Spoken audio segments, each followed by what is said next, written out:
A lot of thoughts come to mind when I think about Australia as a country. Beaches, bogans, beers, also the fantastic dad bods caused by too many beers. No matter what you think of, it truly is one of the best places to be living right now. Most of us are ridiculously lucky to live in this country for countless reasons. As a young individual with the best intentions to make it to old age, the idea of sustainability is really important to me. You know, I want to continue to live on an earth that's enjoyable, comfortable, for who knows how many years. And for the most part, the idea of the future is incredibly exciting. Hoverboards, Love Island, season 70. You know, we may even see the NBN finish installing. Regardless, there's a lot to look forward to. But if it's about comfort, then most people should be interested in sustainability as well, right? Even if it's not at the top of your mind. Most of us are hoping to provide a good life for our future kids, even grandkids. I know I want to watch my future child graduate high school smack bang in the middle of their class. And even if they did have to repeat year 7, I'll still be cheering every step of the way. But at the end of the day, it still might just be about personal comfort. You know, in 2080, I know I'd prefer to be enjoying a whiskey on the rocks like this, rather than this. No matter how invested in sustainability you might be, standing on a giant country as a single human means it's quite tricky to determine how sustainable we really are.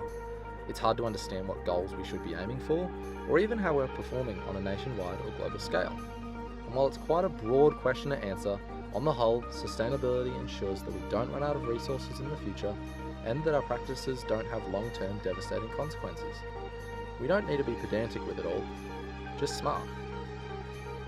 The good news is that the UN does all the grunt work of tracking sustainability of nearly every single country. They've set 17 Sustainable Development Goals, with many performance indicators to really narrow down the specifics of what needs to be achieved to be sustainable going forward. And the UN has just published their yearly Sustainable Development Report for 2019, with this mammoth effort coming from 2 large teams. At the front of this operation is Jeffrey Sachs, one of the most notable academics of all time. Graduating top of the class from Harvard, he stayed to complete a master's and doctorate in economics. To top it off, he continued to be a director at both Harvard and Columbia for international development and sustainable development, respectively. With his applications in macroeconomics, it's fair to say this man is a pretty useful advisor on how to develop an economy and society going forward. Included in the report is data collected from 162 countries and contains thousands of individual data entries, sourced from the World Health Organization and primarily non-governmental databases. And while you may not care for the UN, you should care for the data contained within. It contains nearly all of the key metrics for a successful and happy society going forward. Reducing inequalities, decent work and economic growth, infrastructure and innovation, preserving ecosystems, education, it's all there. These factors play the most important roles in keeping our economy strong and our society functioning. And for anyone interested in sustainability, this is an unrivaled resource to understand how your country is performing. For every sustainable development goal, a score out of 100 is given. Within these large goals, each individual indicator is logged on a traffic light scale to serve as a general guide. So, how did Australia go for 2019? Well, we came 38th out of the 162 countries overall.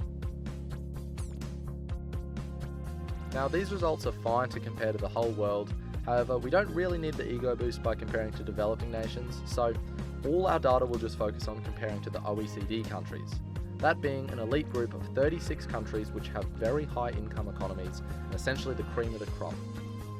Now, this result may not be as good as some people would expect, so let's break down how we got into this position, starting with the good. Here are our top 5 performers for 2019. We scored a 99 in overall poverty and a 96.5 in good health and well-being, with both criteria above OECD averages. We also got the highest overall score for clean water and sanitation, coming in at a 97. Now that's a stat I'm happy to drink to. Cheers.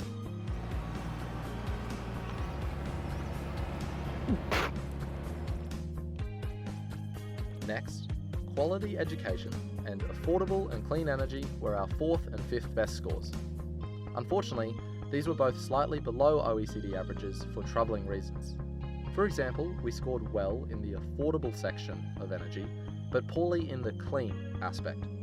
And while our education score was high, we were only one of 3 countries in the OECD to have our growth stagnating.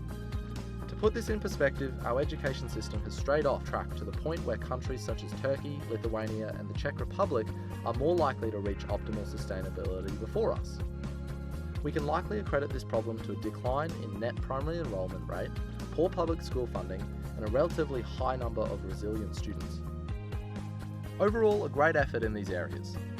These aspects really highlight why Australia is a great place to live. Good health and well-being, low poverty, clean living, pristine environments. On the surface, everything seems great. But from a sustainability standpoint, there are other major factors that will slowly eat away at our current positive elements. Now, let's break down our lowest scores, and we'll start with the ugly duckling in the data, SDG 13, climate action. It's bad to say the least. We scored a 33.9, and you can see on the screen just how low that score really is compared to everyone else. It should be no surprise that we scored so low under these criteria, given that our heavy involvement in the fossil fuel industry is one of our primary exports. Responsible consumption and production scored a 40.9 out of 100, and this was much worse than most other first world countries.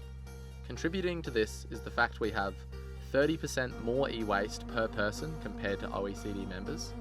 We also had 3 times more sulfur dioxide emissions, which have very severe health impacts. They're classified as a major cause of death and disease globally as they contribute significantly to air pollution. Australia also has double the average nitrogen production footprint, and equates to about 40 kilograms more per capita. This is a consequence of our commodities production. As you can expect, this also has many nasty impacts on local bodies of water and overall air quality. Our scores for life on land and life below water both left much to be desired. The problems in these areas being overexploited fish stocks and imported biodiversity threats. The impact on biodiversity equates to roughly 7,500 species directly threatened as a result of international trade. Now, considering we're already facing an extinction crisis, this should be a bit of a warning sign. Another notable point is that we have significantly underperformed in the hunger section of the report. But not because we have a hunger crisis, in fact it's quite the opposite. Our large and in charge obesity rate was our downfall, at over 30% of the population. Now the strain on the public health system alone is enough to understand why this is a problem going forward. Now, to end our summary on a positive note, Sustainable Goal number 9, Industry, Innovation and Infrastructure, is well above OECD averages. This is thanks to the great quality of Australian universities, relatively large amounts of scientific papers being published, and all the previous scientific funding we've received.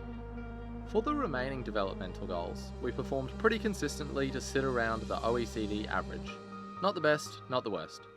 Here's a little summary of the remaining criteria that also contributed to our overall ranking. So there's the rundown. That's how our country is currently performing across some of the most important issues going forward. 116 indicators across 17 sustainable development goals. Now there are a lot more criteria we could add into the future for a more in-depth analysis, but for now these provide a really solid foundation for all the issues we should be caring about as a society going forward into the future. It's really positive to see more and more of the general public becoming increasingly aware and concerned on these issues, and trying to work towards solutions together. Even over the course of constructing this video, we've seen a massive shift in the community's interest on these problems. From hundreds of thousands of people marching through Australian streets for what they believe in, to hundreds of thousands of signatures on petitions for political changes. The recent catastrophic bushfires that have been ripping through Australia is bound to ignite a new passion within many to seek change. And the local community response to these dark events always shows how strong we can really be together. Australia is better than 38th in the world, and if the UN could quantify mateship and spirit, we'd be fair bloody dinkum #1. Have a good 2020, you bunch of pelicans.